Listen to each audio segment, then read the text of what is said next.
High in the Indian Himalayas, at over 16,000 feet above sea level, there is a lake. It's called Roopkund. It's not particularly large, but what lies beneath its surface is enough to send shivers down your spine. Literally.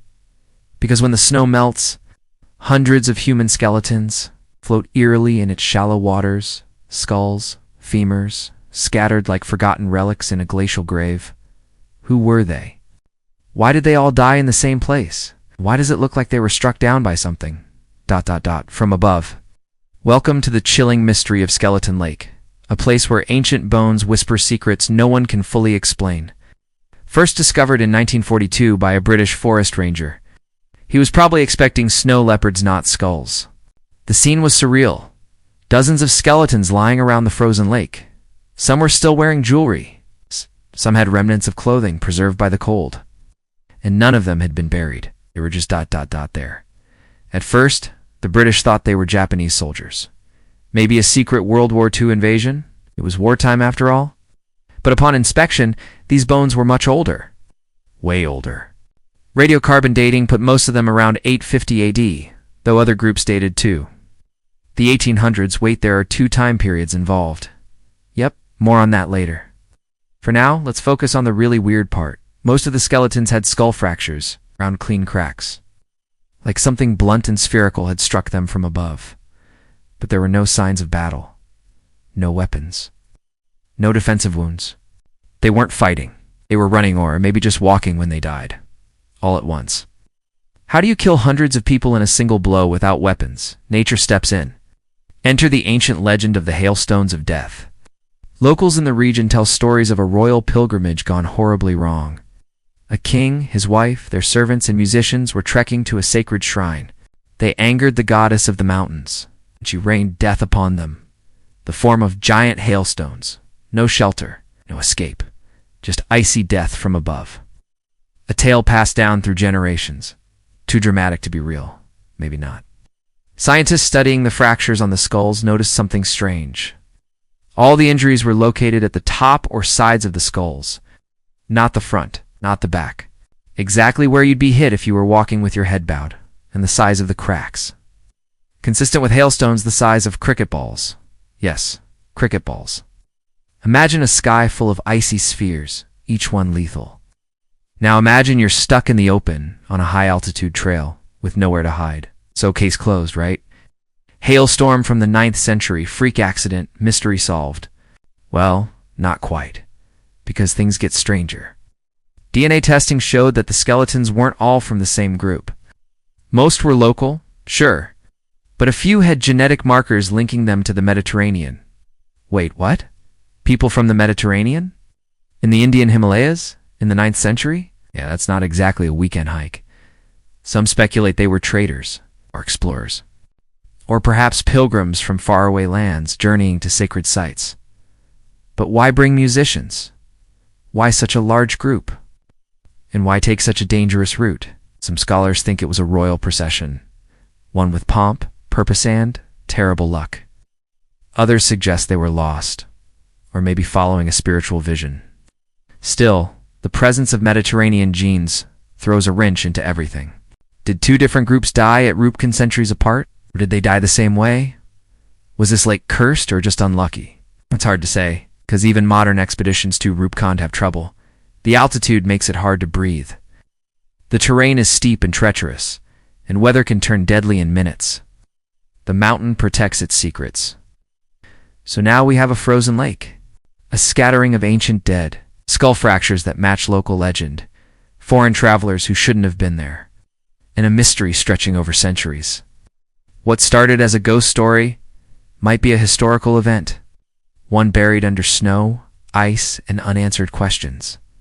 But we're not done yet. We'll look at the forensics, the folklore, and the theories that refuse to melt away. So, let's pick up where we left off. A frozen lake, hundreds of skeletons, mysterious head wounds, and Mediterranean DNA. If you're confused, you're not alone. Scientists were just as baffled. That's why they returned to Roopkund with better tools. Drones, satellite imaging, DNA sequencing, some really warm jackets. The first mystery to unravel. It's just how many people died at Roopkund when Earlier studies lumped them all together. But new DNA analysis told a different story. There wasn't just one mass death event. There were at least two, separated by nearly 1,000 years. Plot twist, absolutely. The first group died around 850 AD. These were likely the locals, people of South Asian ancestry. Perhaps the royal pilgrimage from the legend. The second group died somewhere between 1800 and 1900 AD. These were the Mediterranean individuals, likely from Greece or Crete. Yes, you read that right, Crete. Over 6,000 kilometers from Roopkund. Did they get really lost? Scientists ruled out mass migration or war. These were travelers, from all indications voluntary ones. No chains, no signs of violence or conflict. They weren't escaping. They were exploring, or maybe following something sacred. After all, Roopkund lies on an ancient pilgrimage route. Even today, thousands make the trek to honor the goddess Nanda Devi. Could these foreign visitors have been on a spiritual quest? The remains tell more stories. Some skeletons were wearing leather shoes, others had woolen garments and ornate jewelry. These weren't desperate wanderers. They had resources and purpose. But what they didn't have was protection from the weather. High-altitude weather is unpredictable and vicious. Sun in the morning, blizzards by noon, visibility drops. Temperatures plummet. You can't breathe. You can't run. And if hail starts falling, you're doomed, especially when there's no shelter in sight. Forensic studies on the skulls confirm the same pattern of injuries: blunt trauma from above, no sharp weapons, no crushing accidents, just impact. Over and over again, the hail theory. Still holding up, but that doesn't explain everything. What kind of hailstorm can kill so many people at once? Why only head wounds? Why did they stay out in the open? Did they not see it coming? Or were they trapped by terrain and time? The slopes around Roopkund are narrow and steep. One wrong step and you're gone. Now imagine that with panic, wind, and ice flying from the sky. It must have been chaos. And let's not forget the other strange detail. The skeletons weren't buried. They lay exposed for centuries. So why weren't they picked clean by animals, or washed away by rain and snow? The answer? Roopkund freezes over most of the year. It's like a natural time capsule. Its bones, hair, even clothing fibers have been preserved, which is rare and kind of incredible. And then there's the question of why they were even at Roopkund. It's not an easy place to reach. You have to hike for days. Through unpredictable weather and altitude sickness, there's no Starbucks, so why risk it? Many believe the site was once part of a sacred festival, held to honor the goddess Nanda Devi. Pilgrims would travel together, singing and dancing along the way. Even today, the Nanda Devi Rajjat Yatra takes this exact path. Every 12 years, it fits the legend. A royal procession with musicians. Divine punishment for disrespecting the goddess. But could a story like that be based on real events? Maybe. Oral history often holds grains of truth. It's embellished, sure, but rooted in something real. Like a deadly hailstorm no one ever forgot, passed down generation after generation.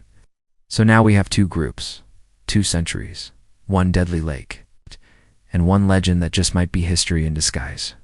Welcome back to Skeleton Lake, where science, legend, and a bit of terror all coexist. But our story isn't over yet. Because Roopkund isn't just a place of the past, it's a modern mystery too. One that still draws crowds and questions. Every year trekkers from around the world come here. Adventurers, historians, pilgrims, and of course, ghost hunters. Because when you say hundreds of skeletons, people tend to get very interested, especially when the skeletons have secrets. Roopkund is now a cult destination. Equal parts science and supernatural. A strange, sacred stop in the Himalayas. The journey is still brutal, even with modern gear and GPS. Altitude sickness hits hard. The air gets thin, your legs burn. But then, after days of climbing, you reach it. A silent crater of ice and water and bone. Sometimes the lake is clear. You can see the remains at the bottom like a window into the past. Other times it's frozen over, hiding its dead beneath a mirror of ice. It's eerie, beautiful, and deeply unsettling. So what happens when modern tourists stumble upon ancient bones?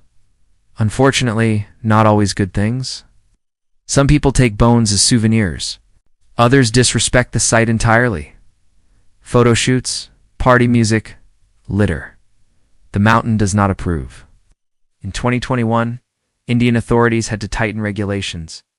Campsites were moved farther from the lake. Access was restricted. Guards were posted. Because Roopkund isn't just a spooky attraction. It's an open-air archaeological site, a crime scene from 1,000 years ago, and too many a sacred place. Local communities still revere the lake. The Nanda Devi Raj Jat Yatra continues.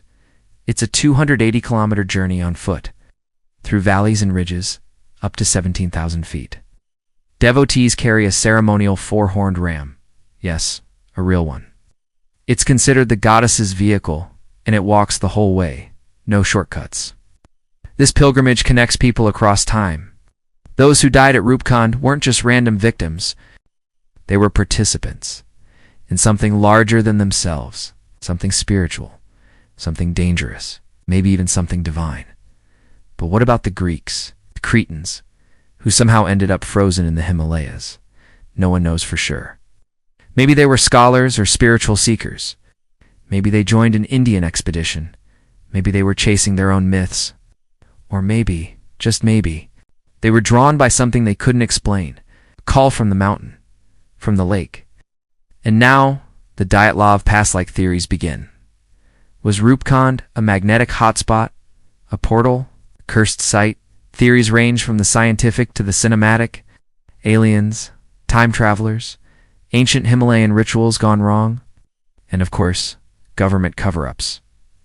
The truth is probably simpler, but no less haunting. Nature doesn't need help to be terrifying. A hailstorm in the wrong place at the wrong time, that's all it took. For legends to be born, for skulls to crack, for silence to fall. But Roopkund keeps whispering. With every melting snowdrift, more bones emerge, some still wearing jewelry, others holding walking sticks, still frozen in motion, still waiting for someone to tell their story. So what do we make of Skeleton Lake? Is it a tragedy? A pilgrimage? A historical puzzle? Maybe it's all of the above. A place where lives ended but legends began.